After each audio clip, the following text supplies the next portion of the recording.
thank you, Vesbury, for inviting me. You know, I've been in jeans the last 4 years, so I wasn't sure what to wear to conferences anymore, but it's nice to see people dressing up again. Full disclosure up front before I start, I didn't start off to be an AI VC. I was trying to figure out why my sixth company failed and applying data to that. Can I get the clicker thing? Thank you. So a little bit about us. We are 100% AI. So every decision we've made, we've invested in 105, 106 companies as of today, and I'm the lead VC. I've never made an investment decision. Our AI makes 100% of them. So think of what we're doing as an experiment, and you get the inside track to see how we're doing after 5 years. So I'm going to be sharing our actual results since we started investing in May of 2020. May of 2020. So you can see for yourself, are we doing, is AI doing better than you're doing, or if you're doing better. So again, I'm going to be really transparent.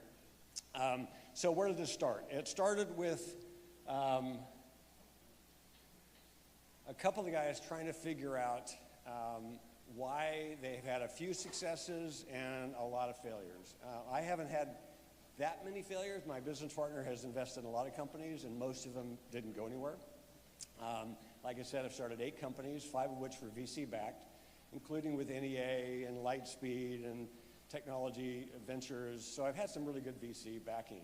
I've been very fortunate in that extent. I've had 1 IPO, so I've made some people some money. I've had 2 more exits for companies that I've owned. But I've fallen on my face a couple times. And again, it was that reason why I wanted to figure it out. So the motivation was, is there a clue to a predictive clue that we could look at to see if my next company was going to be successful or not?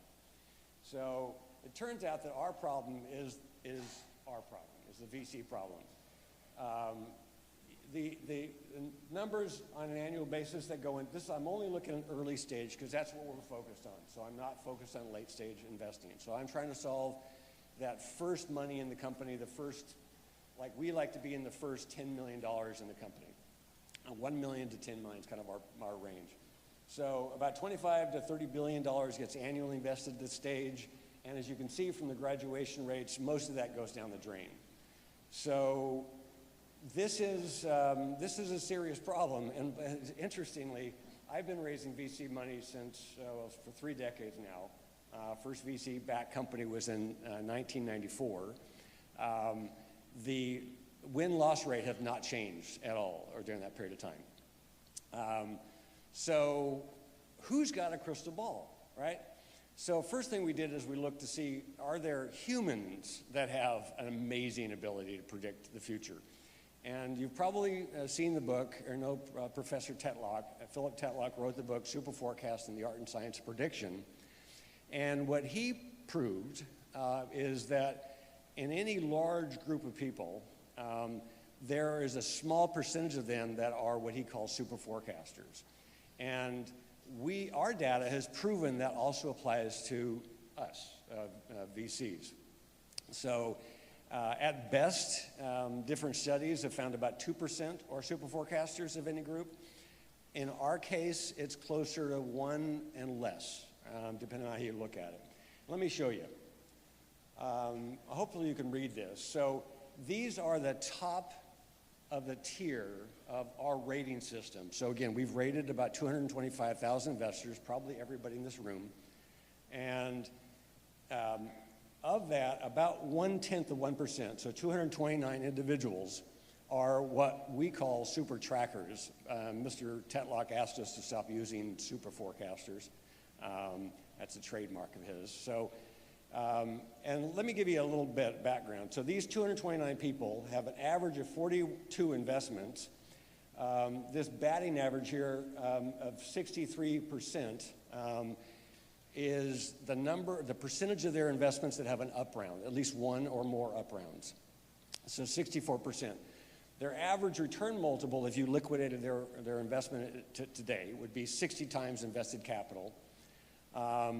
They're investing on average between the first and the second deal. Now we count every deal, 1, 2, 3. You could have 3 seeds, we don't care. We just call them deal 1, 2, and 3. So that's early.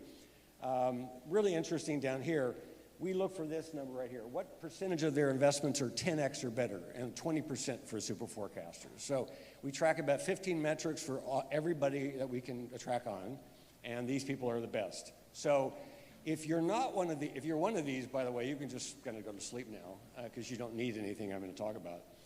But if you're not one of these, then what are you doing, right? What are we all as humans doing? We use our experience to recognize patterns. And herein lies where AI comes into the picture. AI is an amazing tool for recognizing patterns. So some of you probably know Jim Simons, founder of Renaissance Capital Technology, rather. Jim revolutionized the hedge fund industry. An industry had been dominated by humans, and he proved that he could use his technology to recognize patterns that he discovered are just too subtle or required too much data that humans are going to miss. So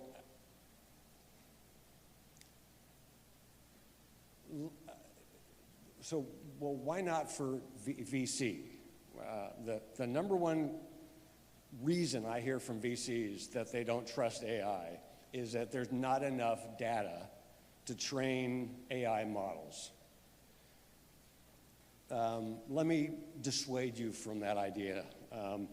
At a data-driven VC conference, BlackRock provided this graph. It starts at 2010, it goes to 2025, and it's the amount of data and zettabytes, that's a lot of data, that is primarily focused on private equity. So the data exists. In fact, I would say to you, Google anything or use your favorite LLM model to however you analyze your companies, however you do diligence in your companies, you probably use one of these things right here. So for example, founders and team. Jerry Yee, a friend of mine, he is the co-founder of Signalfire, then he went on to be a partner at Lightspeed and now at Bitcraft. He pioneered the teams and founder area. I mentioned earlier the smart money, that's Correlation Ventures been doing that. BlackRock takes a more holistic approach, as does Track.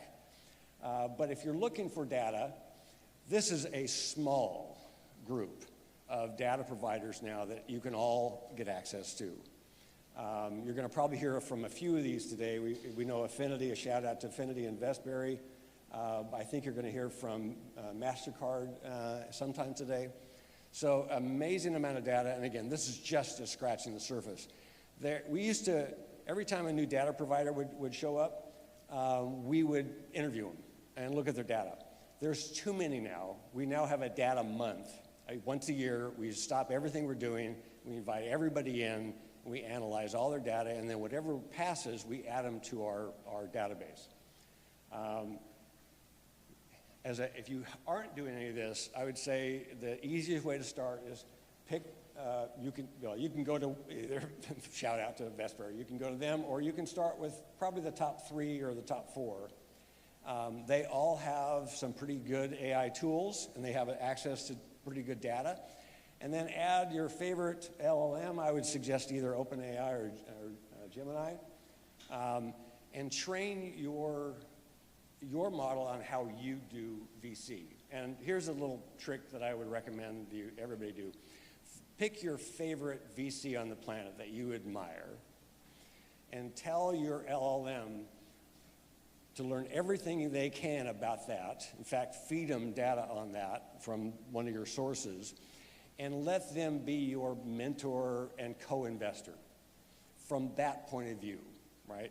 So if Mark Andreessen is your favorite, have them train everything that ever existed on Mark Andreessen and have them be that your co-investor. You'll learn a ton doing this. So there is a ton of data. Now, Track, again, I'm going to talk more about Track now and be very transparent the best I can. We currently use this data and to make all of our predictions. We're currently testing with one of the providers I just mentioned a few minutes ago. We're testing evaluating teams, which haven't done that today directly. We do it indirectly. And then the idea. That's not something we currently look at right now. So we're looking at this. Now, we have 5 algorithms. Again, just now everything's on the table. We have 5 algorithms. We start, our algorithms kind of start, it doesn't actually work this way, but it doesn't run linearly. But imagine, are you in the right place at the right time? That turns out to be the #1 reason a company will succeed or fail. Is the market primed for your product right now? Or are you going to have to educate it? Are you late to market and there's just a lot of other competition? So are you in the right place at the right time? And then we look at the second, third algorithms look at the competitors in that space and your relationship to those competitors on a whole bunch of different metrics that we find matter.